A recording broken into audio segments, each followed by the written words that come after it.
एक ज़रूरी सूचना, अगर आपने ये रेसिपी संडे को नहीं बनाई तो आपका कोई ना कोई दोस्त जो इस चैनल को फॉलो ज़रूर करता होगा ये रेसिपी बनाएगा चिकन में या पनीर में, आपको फोटो भेजेगा, आपको लालच भी आएगा, पछतावा भी होगा और आप कहेंगे रणवीर आपने बताया नहीं, रणवीर ने बताया था। रेसिपी बना लीजिएगा संडे को, बड़ी मज़े की है। Rolling and action.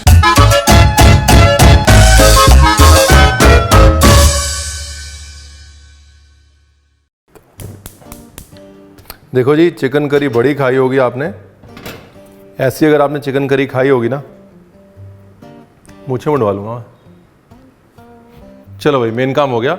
हम लोगों ने प्याज और कोपरा को काला करना छोड़ दिया। अब हम बात कर सकते हैं जो रेसिपी है, ये रेसिपी बहुत खूबसूरत रेसिपी है और ये बहुत खूबसूरत जगह से आती है, खानदेश, जो कि बहुत ही टफ, खूबसूरत, सुंदर और लजीज रीजन है महाराष्ट्र का।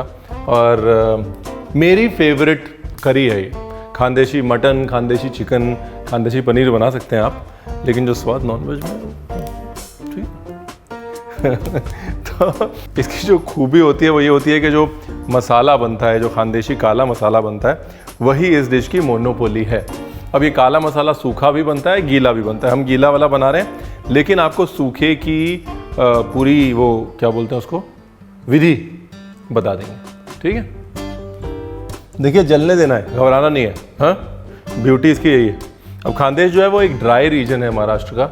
इसका मतलब ये है कि वहाँ पर गर्मी बहुत ज़्यादा होती है। महाराष्ट्र को महाराष्ट्र इसलिए बोलते हैं बिकॉज अपने आप में पूरा राष्ट्र है। हर तरह की ज्योग्राफी है, हर तरह की टोपोग्राफी है, हर तरह के कल्चर हैं, हर तरह का खान पान है।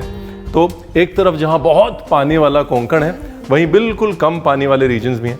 और खानदेश की सबसे बड़ी खूबी है खानदेश की टफनेस, जो खानदेश के खाने में दिखती है। और वो टफनेस जो है इस चिकन करी में सबसे ऊपर खड़ी होती है। बाकी खानदेशी पापड़ खाए ना आपने? नहीं खाए? ओए होए, काले रंग को जो सेलिब्रेट जितना खानदेश ने किया है ना, उतना कहीं नहीं किया गया। अभी समझ लीजिए खानदेश में जो है जलेबी भी काली होती है। और बताइए,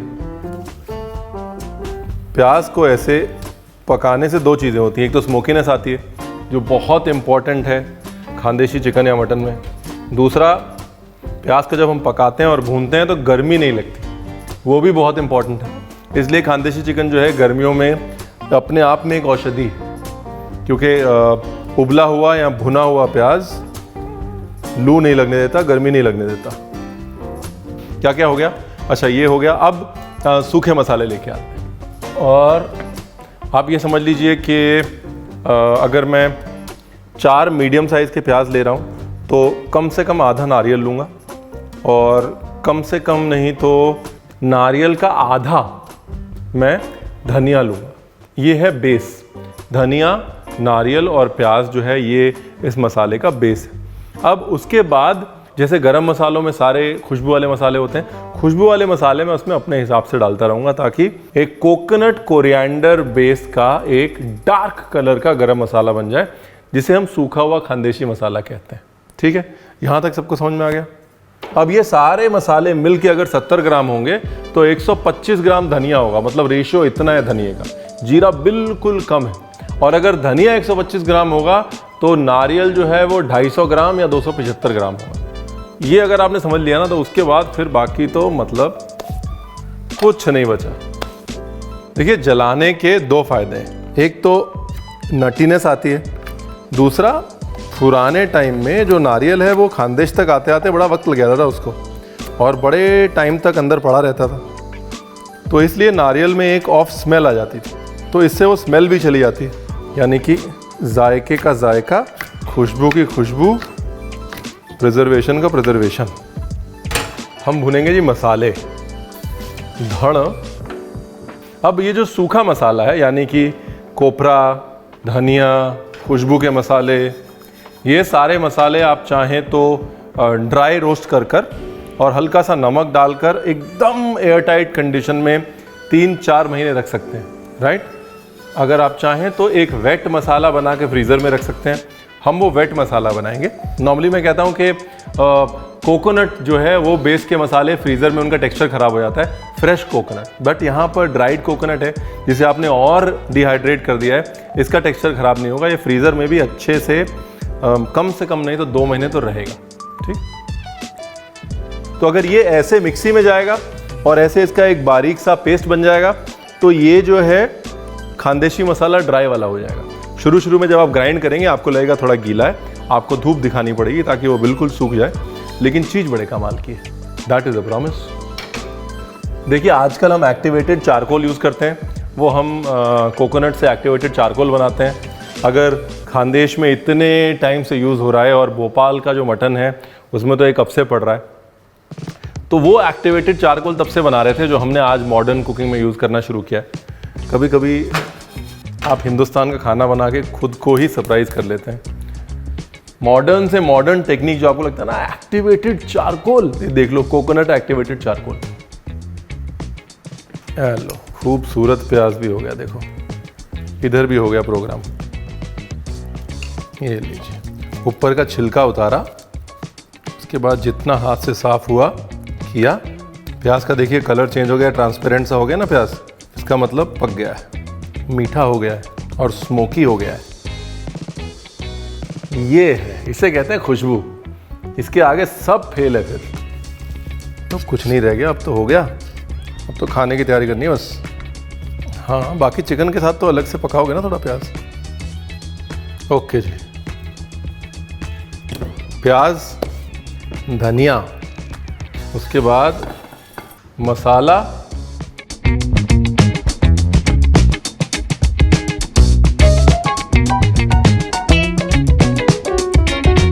और ये ऑप्शनल है, आजकल डालना शुरू कर दिया लोगों ने, टेस्ट बड़ा अच्छा आता है इसलिए मैं डाल रहा हूँ। एक टमाटर। खानदेश वालों गुस्से मत होना, मुझे पता है खानदेश वाले बोलेंगे भाई टमाटर कहाँ मिलता है खानदेश में इतना आसानी से, लेकिन बहुत सारे खानदेशी दोस्त हैं मेरे जिनकी मम्मियों ने टमाटर डाल के पेस्ट बनाया और बहुत कमाल बना। हल्की सी खटास आ गई चिकन में, तो इसलिए हमने डाल दिया है जी टमाटर। अब इसका बनेगा जी पेस्ट, और इसका जो पेस्ट बनेगा वो इस डिश की मोनोपोली है। इसीलिए मैं बोल रहा हूँ कि ये संडे वाली डिश है। ये वो डिश है जब तसल्ली से धीरे धीरे प्याज रोस्ट करो, एंजॉय करो रोस्टेड प्याज की खुशबू, इसको जलाओ, नारियल को जलाओ, मसाले इकट्ठे करो, पेस्ट बना के रख लो, फिर वो पेस्ट जो है 8 संडे चल जाएगा।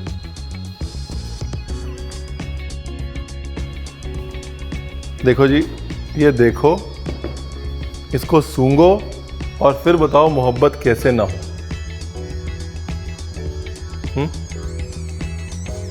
अभी क्या करना है, अभी 2 काम करते हैं, एक तरफ चिकन पकाएंगे, एक तरफ मसाला भूनेंगे, ठीक है। इसका जो असली मजा है ना वो है देसी, वो गाउटी चिकन में, वो जो है फिर इसको बनाता है एकदम नंबर 1। इसका जो तरीका है वो यही है कि इसमें मुर्गा अलग पकाया जाता है, मसाला अलग पकाया जाता है, बाद में दोनों को ला के मिक्स करके फिनिश कर दिया जाता है।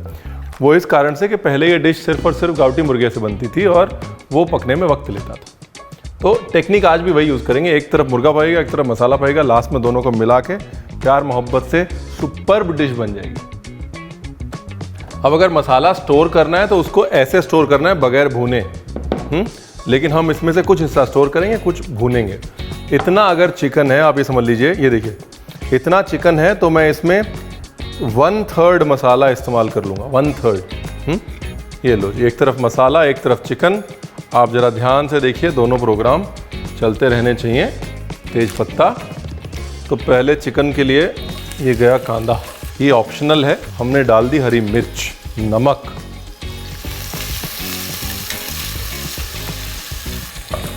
चलो जी दूसरी तरफ अपना मसाले का प्रोग्राम करते हैं। 1/3 मसाला। देखिए बुरा मत मानिएगा, अगर आप खानदेशी चिकन खाते हैं तो खानदेशी चिकन के ऊपर ऐसे तर्री आई होती है, तर्री मतलब तेल, हाँ, तो इसलिए मसाला भूनते समय तेल में कंजूसी मत करिए, वो तर्री जो है उसके अलग से पैसे देने पड़ते हैं फिर। तो ये जो हमारा लाल पॉट है जिसका आज हमने शुभारंभ किया है, इसमें हो रहा है चिकन का कार्यक्रम, और ये जो है हमारी कढ़ाई जिसका शुभारंभ बहुत पहले हो चुका है, इसमें हो रहा है मसाले का कार्यक्रम। अब इम्पॉर्टेंट चीज़ जानने के लिए ये है कि अगर आपको चिकन नहीं बनाना है इस ग्रेवी में, नो प्रॉब्लम, पनीर ले लीजिए, चिकन को पनीर सब्स्टिट्यूट कर लीजिए और प्याज के साथ पनीर पका के फिर उसके अंदर मसाला डाल दीजिए। मज़ा आएगा, वैसा नहीं आएगा जैसा नॉनवेज में आएगा।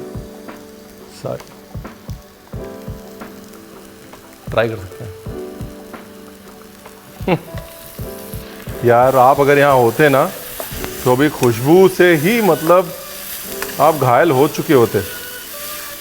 ये देखिए मसाला जो है भुन भुन के और काला होता जा रहा है।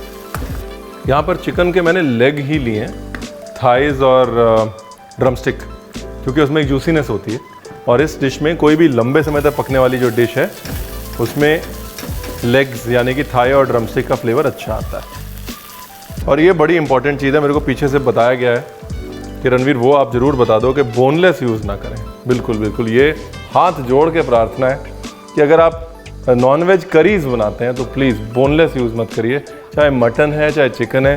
स्वाद जो है वो लंबे समय तक पकने में विद बोन का ही आता है। Please please, it's a request. वो फिर बड़ी ज़्यादती हो जाती है, फिर उसका फिर कोई इलाज नहीं हो सकता कि टेस्ट कैसे आएगा।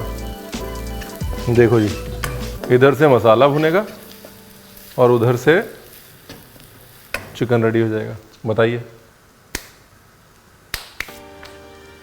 अब मैं इसके अंदर डालूंगा बेसन गाढ़ा करने के लिए। अब जो है बेसन भुनेगा भी, तंग भी नहीं करेगा। पहले अगर आप बेसन डाल देते तो बेसन अब तक जल चुका होता, तो इसलिए मैं थोड़ा बाद में डालता हूँ ताकि बेसन को भुनने का मौका मिल जाए। मसाला जो है 50% भुन चुका है, एक्चुअली 60% भुन चुका है। मसाले को 80% भूनना है, चिकन को 80% पकाना है, बाकी 20% जो कुकिंग है वो दोनों की साथ में होगी एकदम। ये देखिए मसाला भुनते भुनते काला होता जा रहा है ना, और चिकन भी रेडी हो गया। और अगर आपको 2 कप मसाला डालना है, आप 2 कप मसाला डालिए। अगर आपको चाहिए कि ग्रेवी ज़्यादा है तो 1 किलो चिकन में 2 कप मसाला डाल दीजिए, कोई बात नहीं, मैं नहीं रोकूंगा आपको, मेरी तरफ से कोई रोक टोक नहीं होगी।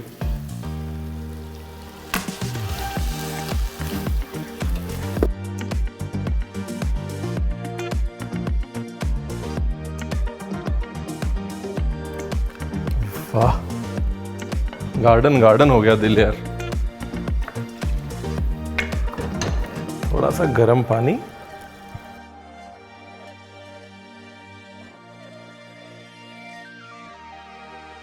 और अब बाकी की 20% कुकिंग हम बनाए जी बम।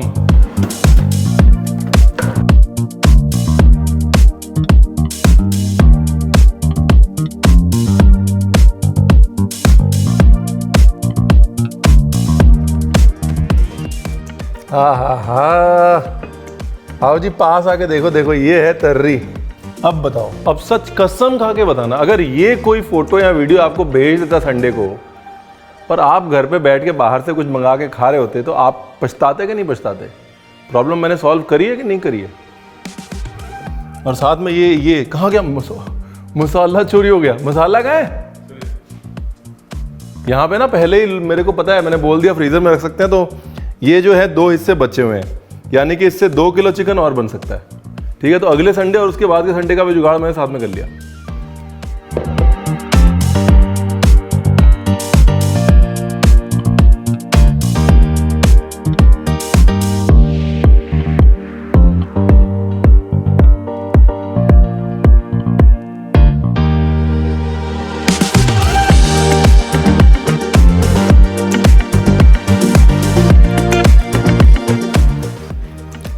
मैंने नहीं खाई ऐसी चिकन करी, मैंने नहीं खाई। खानदेश में खाई थी, अपने हाथ से बनी हुई ऐसी चिकन करी मैंने नहीं खाई। अगर आपको भी अपने हाथ से बनी हुई ऐसी चिकन करी खानी है ना, और आप ये नहीं चाहते कि लोग आपको फोटो भेज के चिढ़ाएं, तो बनाइए और फोटो भेजिए ताकि लोग सब्सक्राइब करें यार। Thank you very much and lots of love. Please ज़रूर बनाइए। अगर आप नहीं बना पा रहे हैं तो बता दीजिए, मैं मसाला जो है थोड़ा सा बच गया, भेज देता हूँ आपके घर।